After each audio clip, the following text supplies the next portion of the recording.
Mahendra Parida general secretary all India central council of trade union आसंता फेब्रुआरी 12 तारिख में केंद्रीय श्रमिक संगठन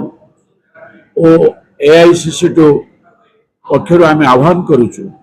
देश में जो भाव में श्रम कानून को बीजेपी सरकार परिवर्तन कर चारोटी श्रम कोड आनी रद्द करने लगी सारा भारत वर्ष में फेब्रुआरी 12 तारिख में एक धर्मघटर आह्वान दि जाएगी। ओडिशा रे विभिन्न क्षेत्र में काम करुवा श्रमिक माने पोर्ट रे काम करुवा श्रमिक माने एवं ट्रांसपोर्ट रे काम करुवा श्रमिक माने अणसंगठित क्षेत्र में काम करुवा निर्माण श्रमिक आशाकर्मी पाचिका एवं आशाकर्मी माने एते भाग नापी आम निवेदन करुचु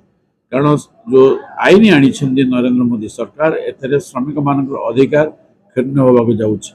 जो चारोटी श्रम कोड थिला ताको बातिल करी जो बातिल करने आम दाबी करुचु एवं श्रमिक मानकर बोनस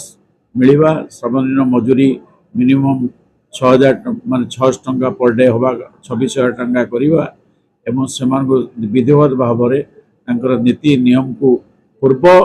जो आईन थिला ताको पुनर्बहाल करने आम दाबी करुचु। आपण आसतु फेब्रुआरी 12 तारिख में सारा भारत वर्ष जो धर्मघट डाकरा दिखाई ओडिशा रे 12 तारिख में विभिन्न जगह धर्मघट करा शिल्पांचल मानक बड़ बड़ सहर मानक ग्रामांचल एवं जो भाव में नारेगा योजना को सरकार काटी देइछन्ती पुणी मनरेगा योजना को पुनर्बहाल करने दाबी रे ये आह्वान दिया तेणु आपण मैंने समस्त श्रमजीवी जनगण ए सामिल हो ये धर्मघट को सफल करने आम एआईसीसी पक्ष निवेदन करुँ।